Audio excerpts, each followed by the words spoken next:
Hello there, everybody. Okay, before we get to business, I have to explain something. If you hear a squeaky chair, it's because I got the boot and I'm sitting in a hard wooden chair because somebody stole my comfy office chair. I don't know who's in charge here, but I know it's the cat with four legs, not me. All right, let's get busy. Today we're going to do something fun. We're going to combine some of the learning from last week with some new information and also some new skills. So if you want to press pause right now, that wouldn't be a bad idea. Well, wait, let me tell you what I want you to do first before you hit pause. Well, I sent home, oh gosh, that was a long time ago, some oil pastels, and I'm hoping you still have those. Oh, I'm really hoping you still have those. In fact, I didn't think about what to do if you don't have them. We'll figure it out. Okay, so if you have the oil pastels, go grab those. You also need 2 pieces of paper today. One needs to be like clean on 2 sides, and one just needs to be clean on 1 side. So if you even were going to recycle or repurpose a paper that you already used before, as long as you have 1 clean side, that'll work. But the other one, we're going to use both sides. So if that's not making sense, you can watch the lesson and then pause it later and go find what you need. Okay, so pause, unpause. All right, repeat after me, just like normal. Even if you're just whispering it or saying it in your head. I am an artist. I am a creator of ideas and a solver of problems. Sometimes the problems are on my paper. Sometimes they're with my neighbor. Sometimes they're inside of myself. But I know I can solve problems because mistakes are opportunities to learn and grow. And I am proud to be an artist. Okay, that one hit deep for me today. Sometimes the problems are with my neighbor. Who steals my chair when I get up? Okay. Remember last week we were working on just kind of reviewing the color wheel. What is it? How do the primaries work with the secondaries? And then some of you had the opportunity to actually build your own color wheel with found objects. Like I had my random little green sculpture, and that fit in the green spot. So that was fun, and I appreciated your pictures. It was a different way of learning, but I think it's important to try different things sometimes. Today, you're going to use that information plus more. So, whereas last week I told you had to use the primary and secondaries to build your color wheel, today there's a whole bunch of more options for you. So I don't want to spend like so much time analyzing each option because there's so many. And that doesn't even get into the action part of today, which is the drawing part. So let's get going. Okay, here's a list of to-dos. This is a slide if you want to, if you're missing it now and you want to come back to it, it's in the slides. Okay, this is a quick short video, but I think it's good, especially for today. A color scheme is a systematic arrangement or group of colors, often based on the way colors relate to each other on the color wheel. Hues within a color scheme may have different levels of value and intensity. Popular color schemes include complementary, analogous, and triadic. So as you're watching that video, you might have been like drawn. Every time it does it to me. Is a systematic arrangement or group. Right now, it does it every time. You might have been like interested or drawn to like one of those pictures, or maybe it was the flower one. But maybe you were drawn to the flower picture because it was the flower. But what I'm trying to have us do today is pick a color scheme that kind of speaks to you, that you like. So this is actually the color scheme that I use for today. I just use primary colors. Why? I like them. I have them. I had them in my oil pastel bag. And I also know, because I know something about color theory, I knew that if I overlapped my yellow and blue, I would get some green. So If my color scheme was primary colors, I also knew I'd get some secondaries, like kind of bonus colors. So primary color is one color scheme. Speaking of, secondary colors could be the color scheme that you choose today. Warm colors. Third graders are working on a warm color project. So it's kind of fire colors, yellow, red, orange. Cool colors, purple, green, and blue. Maybe you're going to use warm and cool colors. Okay, well, if you do that, you're using the whole color wheel because it's half as warm and half as cool, and you use them all, and it's basically primaries and secondaries. But if that's your color scheme and you want to use it, that's cool. What else? Complementary colors. So this, if you watching it as it's spinning, you're seeing colors that are opposite each other on the color wheel. And you're also seeing one warm, one cool. I never thought about that. I just had an aha. So here we've got orange sits across from blue. They're opposites, or in the art world, they're complementary. And not because they say, oh, darling, I love your orange. What a compliment. They're meaning that they're like opposite. And actually, what happens with complementary colors is they make each other look brighter. You put orange next to blue, I don't even want to talk about it. I was going to say like the Denver Broncos. Ew, I don't want to talk about it. Anyway, though, those colors on their uniforms look even brighter because they're opposites on the color wheel. Our eyes see them differently. These are beautiful colors. These are intermediate colors. So we're not talking like straight up green. We're talking yellow green and blue green, or yellow orange, red orange. So not the primaries, not the secondaries, but the ones that are kind of in between. You would have to have some fancy oil pastels to use these, or you could make them, I suppose. Analogous colors. So these are pretty. They always look good together, like they always match. I almost wish it would stop spinning. So I'm not talking strictly warm colors. I'm not talking strictly cool colors. I'm talking about when you're looking at a color wheel, and you're going to take like maybe 3 colors, as we're seeing here, that sit next to each other on the color wheel. So those little combos as they're lighting up and moving around here, if you like 3 of those colors, that might be your color scheme. Like I like the one at the bottom. It's the red, purple, red, and then purple. I think that's really pretty together. So those are called analogous. That's a weird word. Kind of just means like neighbors. Now these are analogous colors also, but you're seeing also that there's more of them. So these have the ones at the very edge of the circle, they've mixed a little black into them, so they're called shades. The ones in the very center, they've mixed white with them, so they're called tints. It just means you're seeing value, lights and darks, along with neighbor colors. See, there's a lot of possibilities here today. Now we're back to shades, so I just kind of told you about those. So if you want a shade of green, it means it has a little bit of black in it. My sweatshirt doesn't really look like the lighting. My sweatshirt is a shade of green. It's that olive green color. It's a shade. I don't see any others around me. Otherwise, I would have shown you. Okay.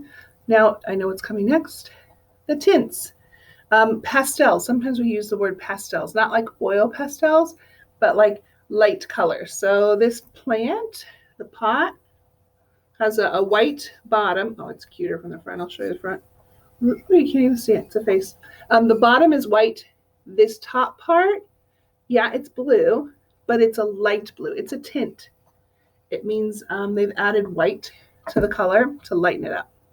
Pink is a very popular tint. Oh my gosh. Okay, this is bananas. If you chose, I'm going to do tints and shades for my color scheme today, you're basically choosing like every color in the rainbow. Unless you said, I'm going to do tints and shades of one color, like red. So maybe you do start at the pink and you have red, and then you have what I call maroon, which is the shade of red. You could do that. There's more triadic colors. So we had analogous colors where they were neighbors. triadic, tri meaning three. So you're picking three colors that are sitting opposite or split on the color wheel. But that you could just say primaries or secondaries too, because that's what these are. Just a fancy way of saying it. Okay, now we got through them. You guys, there's more. I just stopped. So what color scheme did you like when you were looking at those? That's your number one decision. Just looking at, and you know what, it might come down to like, you open up that baggie of oil pastels, you curse me a little bit, and you say, oh, she gave me really bad oil pastels. I don't like these colors. And then you stop and you say, oh, that was so nice of Miss Danielson to make sure I have oil pastels. So using what colors you have, let's pick your color scheme. Is there a maximum of colors? I didn't even come up with these rules. Should I make some rules? Nah, you figure it out. What are you going to do with it? Well, you got to get your paper. So remember, 2 papers. One of them, you just need one side. That's this one. Push the nicer piece of paper off to the side for a second. That's the one you need both sides clean. This one, you just need one side. And here you go. So I told you I picked primary. So there's my red, yellow, blue. But then I realized, I have like 2 kinds of yellow. Can I use both? Yeah. And then I realized, oh, I have like 4 kinds of blue. I'm going to use those too. Remember, I'm not there bossing you around. So if you want to pick a color scheme and you're saying primary, but you're actually, look, I mean, this one up here, that's a tint. That's light blue. To make that, they added white into the color. So go for it. Live it up, everybody. Okay, now keep in mind, if you've never worked with oil pastels before, they are on the messier side. So whoever the grown-up is in your house would probably appreciate it, maybe even if you put, I don't know, a piece of scratch paper underneath. And just know that anything they kind of touch, they're going to leave possible crumbs. So I actually just took a picture of my paper before I even started doing anything that just had crumbs on it because the oil pastels were sitting on it. The other thing you want to watch out for is your sleeves, and then what space you're working in. So I never worried about this at school because our floor at school was like the tiles. In my office where I am right now, it's carpet. So I had to make sure at the end, if I had any little crumbs, I picked them up with a tissue, put them in the garbage so that I didn't get it on the carpet. So I don't want any of us getting in trouble. Okay, what are you going to do? Color. This is not a drawing. So you're just coloring. You're just going to fill the space with paper. Fill the space with paper. Fill the space with color. Mine looks kind of scribbly, and I colored really fast. I just wanted kind of some random blocks of color. If you want to be a little bit more purposeful and do patterns, you can do it. Let me show you the rest of what happens, and then you might come up with your ideas. One thing I would do probably, can you see how I do that pencil kind of frame around it? That I did just honestly to kind of keep the edges of the paper clean, so I didn't have to worry about the oil pastel getting all over the table or not having any clean part to grab onto. So that's just like an artist trick. All right, here I go. Scribble, scribble, scribble. So the red overlaps with the yellow. It kind of looks orangish, kind of not. Grab the other yellow, put in some spots of that. You know what's coming next. Blue, scribble, scribble, scribble. I like how the overlap, but I also like how it's just straight up blue sometimes. It's kind of tough to get oil pastels to turn into purple, but like you can see down here where the blue and the red touched each other, it's kind of purple. And I had a few leftover last spots, so I was like, I probably need to put some more red in there. I'll be honest, the red oil pastel I had is really old, and it was more like chalk instead of oil, so I wasn't really loving it, the feeling of it. Okay, I think I stop. Yep, so that was my oil pastel page. Now, that I'm going to push off to the side. I'm going to grab my next paper. Remember, the second paper has to be clean on the top and the bottom, and this is fun. So lay it right on top of your oil pastels, just right on top of it. Oh, I thought you could see that. Oh, I messed up my transitions. And then grab something circular. Should I put this on the directions? I can't remember. Grab a circle. We're going to do something called a mandala design. That's just a fancy way of basically of saying a design that's in a circle and it kind of radiates out in the middle. So it's radial balance.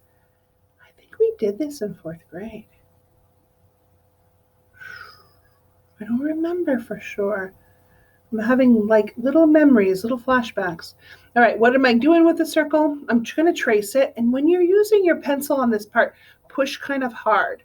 Okay, you can kind of see it. My second paper, well, no, that was my first paper. My first paper's underneath this.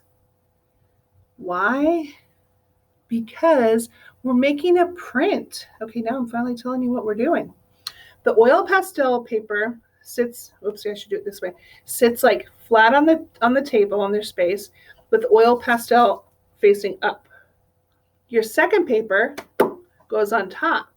When you draw on top of the second paper, it's going to touch the oil pastel part and like grab onto it.